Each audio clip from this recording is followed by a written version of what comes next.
Jai Hind student, today we are start our study chapter 3rd and class 9th. Okay student, laws of the chemical combination. जो laws of combination क्या होता है और किस तरह से होता है, इसके मैं बिफोर वीडियोस में थोड़ा इसको एक्सप्लेन हम कर चुके हैं। We have explain in before videos.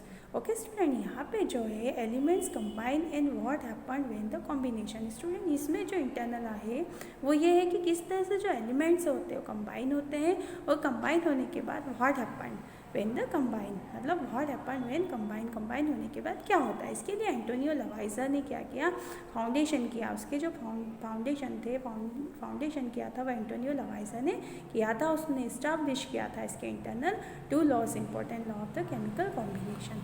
The following are the 2 laws. इसमें जो फॉलोइंग है वो टू लॉज है कि किस तरह से केमिकल कॉम्बिनेशन इस्टाब्लिश, जो केमिकल कॉम्बिनेशन होता है वो किस तरह से इस्टाब्लिश होता है after experimentation by Lavoisier and Proust. मतलब इसको जो दिया था केमिकल कॉम्बिनेशन जो है वो एक्सपेरिमेंटेशन किया गया था लवाइजर एंड जोसेफ के बाद। अगर हम स्टूडेंट इसकी बात करें तो इसको इस तरह से समझ सकते हैं कि किस तरह से 2 केमिकल्स जो होते हैं वो किस तरह से कंबाइन होते हैं। ये इन्होंने इसके बिफोर वीडियोस में हमने बताया था किस तरह से केमिकल का कॉम्बिनेशन होता है। अगर हम बात करें तो किस तरह से हाइड्रोजन एंड ऑक्सीजन जिस तरह से कंबाइन होते हैं, दोनों एलिमेंट्स हैं स्टूडेंट। अगर हाइड्रोजन एंड ऑक्सीजन अगर दोनों कंबाइन होते हैं तो वहाँ पे कॉम्बिनेशन के आफ्टर जो होता है न्यू कंपाउंड जो होता है वो न्यू कंपाउंड होता है H2O। ओके स्टूडेंट, अब यहाँ पे बात आती है स्टूडेंट 3.1.1 में लॉ ऑफ कंजर्वेशन। उन्होंने 2 लॉज जो दिए थे उसमें फर्स्ट लॉ जो था स्टूडेंट वो था law of conservation and mass, और सेकेंड जो लॉ था वो ये था स्टूडेंट्स, जो सेकेंड लॉ है law of the constant proportion. ये इसका सेकेंड लॉ था जो किसके द्वारा गिवन था, लाउस एंड प्राउस्ट के थ्रू। अब हम एक्सप्लेन करेंगे now first law. Yes student, अब यहाँ पे अगर बात आती है law of the conservation of मास, मतलब कंजर्वेशन ऑफ मास जो होता है, मतलब रिएक्शन जो होती है स्टूडेंट वो टोटली किस पर डिपेंड होती है, law of conservation of mass. ये law of conservation of mass जो है ना स्टूडेंट क्लास 10th में भी ये बने। Is there a chemical in a mass when a chemical change in a chemical reaction take place. Is there change, क्या आपको जब केमिकल रिएक्शन होती है या कोई भी केमिकल इक्वेशन होती है तो उसमें कोई चेंज होता है स्टूडेंट, इसमें गिवन है। तो यहाँ पे मैं आपको बताती हूँ कि पेनी A एंड B, यहाँ पे हमने कोई भी रिएक्टेंट ले लिया स्टूडेंट, हमने जैसे रिएक्टेंट A लिया और रिएक्टेंट हमने क्या किया B लिया, तो यहाँ पे ये दोनों कंबाइन होके सपोज यहाँ पे जो कंपाउंड मैन्युफैक्चर हो रहा है, कौन मैन्युफैक्चर हो रहा है स्टूडेंट, C+D ये कंपाउंड है। तो यहाँ पे स्टूडेंट जो एलिमेंट्स होता है, ये जो एलिमेंट्स है ये दोनों कंबाइन होके न्यू कंपाउंड को मैन्युफैक्चर कर रहा है। मतलब ये क्या है, रिएक्टेंट है जो कंबाइन, मतलब कॉम्बिनेशन हो रहा है, कॉम्बिनेशन के थ्रू क्या हो रहा है स्टूडेंट, न्यू कंपाउंड मैन्युफैक्चर हो रहा है। मतलब यहाँ पे ना तो मास जो होता है ना तो क्रिएट होता है ना डिस्ट्रॉय होता है। जो भी रिएक्शन होती है स्टूडेंट इस जो लॉज में ये है, मेन जो टॉपिक ये है कि यहाँ पे ना तो मास जो होता है क्रिएट होता है ना डिस्ट्रॉय होता है। अगर यहाँ पे मास 1:2 है तो C और D में भी मास जो होगा 1:2 ही होगा। यही आपका लॉ ऑफ कंजर्वेशन मास है जिसको हम एक्टिविटीज़ के थ्रू एक्सप्लेन करेंगे। यस स्टूडेंट, अब आता है एक्टिविटीज़ 3.1 पर। यहाँ पे टेक और the following sets X and Y. यहाँ पे स्टूडेंट एक्स एंड वाई के सेट्स है, जैसे कॉपर सल्फेट है, सोडियम कार्बोनेट है, बेरियम क्लोराइड है, साथ में सोडियम सल्फेट है और लेड नाइट्रेट सोडियम क्लोराइड है। स्टूडेंट ये यहाँ पे पेयर है, तो आपको कोई सा भी एक पेयर लेके हमें एक्टिविटीज़ स्टार्ट करना है। अगर हम बात करें ना स्टूडेंट तो यहाँ पे सबसे पहले हम लेते हैं कॉपर सल्फेट और सेकेंड हम लेते हैं इसमें सोडियम कार्बोनेट को। अब यहाँ पे पॉइंट नंबर 1 पे गिवन है स्टूडेंट कि prepare the separate the 5% solution of any one pair substance list under the x and y in a water। हमें वाटर में इसको मिक्स करना है और उसमें से 5% जो अमाउंट लेना है वो x सॉल्यूशन की लेना है और हमें सॉल्यूशन को प्रिपेयर करना है। और सेकेंड है take a little amount of solution y, जो y है उसकी हमें अमाउंट लेना है कॉनिकल फ्लास्क में, and some solution x and initial tube में। ओके, इनिशियल ट्यूब जो है वो आपको इधर गिवन है यहाँ पर। Okay, hang the ignition tube in a flask carefully. अपने को जो इग्निशन ट्यूब लेना है उसको टेक करना है, उसके बाद उसमें सॉल्यूशन को कीप करना है और वो सॉल्यूशन लेने के बाद उसको हैंग करना है।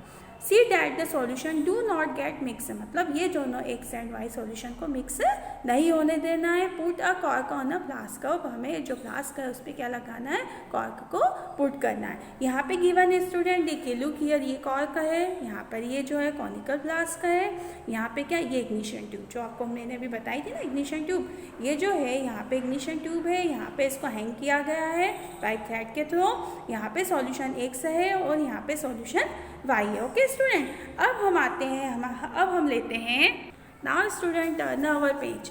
अब यहाँ पे weight the flask with the content carefully, अब क्या करना है हमें, वो जो फ्लास्क है उसका वेट लेना है और उसके बाद केयरफुली, क्योंकि दोनों जो है एक्स और वाई को मिक्स नहीं होने देना है। नाउ द टीरिनस fill the flask so that the solution X and Y get mixed. अब उसके बाद हमें क्या करना है, after the take the mass and then the mix with the X and Y solution, दोनों सॉल्यूशन को क्या होने देना है, मिक्स होने देना है। अब मिक्स होने के बाद हमको वेट अगेन लेना है। What happen in the reaction in a flask, अब उसमें जो दोनों सॉल्यूशन मिक्स होने के बाद क्या होता है, व्हाट हैपन, क्या रिएक्शन होती है इस फ्लास्क में। Do you think that the chemical reaction take place, क्या उसमें केमिकल रिएक्शन हो रही है। Why should be put in a cork in the mouth in the flask, हम लोगों ने उस फ्लास्क के माउथ पर कार्क को क्यों लगा के रखा है, हमें ये भी बताना है। कार्क को इसलिए लगा के रखा है क्योंकि अगर कोई सी भी गैस जो होती है बाहर जाती है तो वो क्या होता है, या तो उसका वेट लॉस होता है या ऑक्सीजन से रिएक्ट करने के बाद उसके वेट में चेंज होता है। इसलिए हम जो रीडिंग है वो सही रीडिंग आने के लिए उसके माउथ पर हमने क्या किया, कार्क को लगा कर रखा। Does the mass of the flask and content change, क्या उसके मास्क में कोई चेंज होता है जब दोनों की ए एंड प्लस बी की दोनों की रिएक्शन होती है, तो क्या उसके मास में चेंज होता है, यही हमें इसमें देखना है। अब आपने क्या ऑब्जर्व किया, after the activities now law the conservation of मास, अभी एक्टिविटीज़ के थ्रू हमें ये बताना है कि लॉ ऑफ कंजर्वेशन मास, तो state that the mass can neither be create nor destroy in the chemical reaction. Student यहाँ पे आप अंडरलाइन करेंगे, नाउ अंडरलाइन दिस पैराग्राफ, कि जो लॉ ऑफ कंजर्वेशन मास होता है उसका मीन्स ये होता है कि मास neither be create and not destroy, ना तो मास क्रिएट होता है और न डिस्ट्रॉय होता है। ना तो इस जो केमिकल रिएक्शन में जितना मास बिफोर होता है, जब एलिमेंट में जितना मास प्रेजेंट होता है बिफोर द रिएक्शन, एलिमेंट में जितना मास होता है उतना ही मास उसमें कितना होता है जो कंपाउंड मैन्युफैक्चर होता है। अगर यहाँ पे हम बात करें तो C plus O is equal to क्या होता है, CO2, मतलब C प्लस O में जितना मास होगा उतना ही उसके कंपाउंड CO2 में होगा। स्टूडेंट तो समझ में आया आपको law and conservation of mass, neither be create, जो mass can be neither be create and not destroy, ना तो मास क्रिएट होता है और नहीं डिस्ट्रॉय होता है। ये हमारा फर्स्ट लॉ है कॉम्बिनेशन का। अब हम सेकेंड लॉ की बात करें स्टूडेंट, तो सेकेंड लॉ जो होता है वो law of the constant and proportion होता है। ओके स्टूडेंट, अब यहाँ पे हम देखते हैं कि लवाइजर जो along with the other scientist note the many compound where the compound of the two more elements, यहाँ पर लवाइजर था और लवाइजर के साथ और बहुत सारे जो मैनी साइंटिस्ट थे उन्होंने ये बताया कि जो एलिमेंट्स या तो 1 मोर हो सकते हैं या 2 मोर भी हो सकते हैं। यस स्टूडेंट, तो उसमें क्या होता है 2 मोर एलिमेंट्स होते हैं और वो किसको मैन्युफैक्चर करते हैं, कंपाउंड को। Same elements in the same proportion, मतलब जो एलिमेंट्स होते हैं उसका जो प्रपोर्शन होता है स्टूडेंट वो सेम होता है, या तो वो respectively where the compound came from who prepared, या तो वो जो है कंपाउंड खुद ही मैन्युफैक्चर होता है सेल पर, या फिर उसको किसी ने प्रिपेयर किया होता है। ओके स्टूडेंट, अब यहाँ पे आते हैं हम नेक्स्ट सेकेंड पैराग्राफ पे।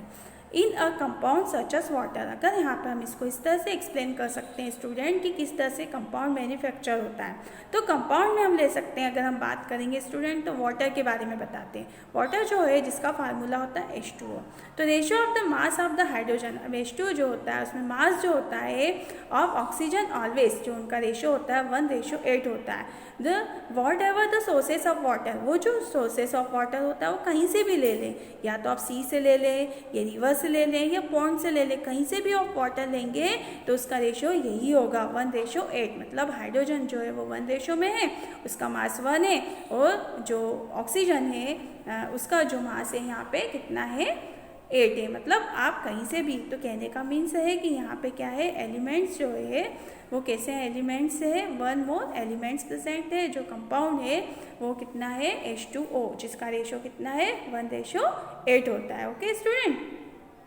अब यहाँ पे जो सेकेंड एग्जाम्पल अगर हम बात करते हैं स्टूडेंट, तो यहाँ पे जो 9 gram of water decompose of the 1 gram of hydrogen and 8 gram of oxygen, ये मैं I have explain you okay already. The similar, इसी तरह similarly ammonia nitrogen, ammonium nitrogen का फार्मूला क्या है स्टूडेंट, NH3। अगर हम यहाँ पे बात करें ना स्टूडेंट, तो जो अमोनिया है वो कितना होता है, NH3 होता है। अगर हम इसका रेशो देखें तो इसका जो रेशो होता है यहाँ पे, नाइट्रोजन का जो रेशो है स्टूडेंट, नाइट्रोजन का वो कितना है 14 है, और यहाँ पे हाइड्रोजन का जो रेशो है स्टूडेंट वो 3 है by mass. Okay, what ever the method of the sources which is obtain, okay, अब वो किसी भी मेथड से ऑब्टेन हुआ हो अमोनिया, बट उसका जो रेशो होगा वो फिक्स रेशो होगा। मतलब कहने का मीन्स ये है स्टूडेंट के कांस्टेंट ऑफ मास, उसका जो मास होगा वो कांस्टेंट होगा।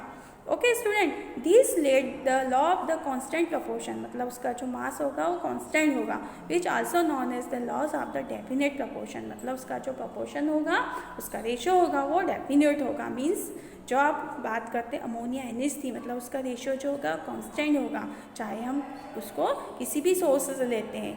H2 है तो उसका रेशो जो होगा 1:8 ही होगा, चाहे हम उसको किसी भी सोर्स से यूज़ करेंगे, मतलब कांस्टेंट प्रपोर्शन ही होना चाहिए। This law was started the Proust, ये जो लॉज है यहाँ पे अंडरलाइन करेंगे, ये लॉज जो है गिवन बाय द प्लाउस्ट। अब यहाँ पे आपको अंडरलाइन करना है definition of the constant proportion. In a chemical substance the elements always present definite proportion by the mass. जो ये लॉज होता है, जो केमिकल सब्सटेंस होते हैं, इस लॉ जो भी chemical substance what ever H2O है ना, elements always present definite proportion by mass, उसका जो प्रपोर्शन होता है वो डेफिनेट होता है, वो बाय मास के थ्रू होता है। जैसे for example water 1:8, okay, and whatever sources present, but we can say the definite proportion by mass. Okay student, Jai Hind.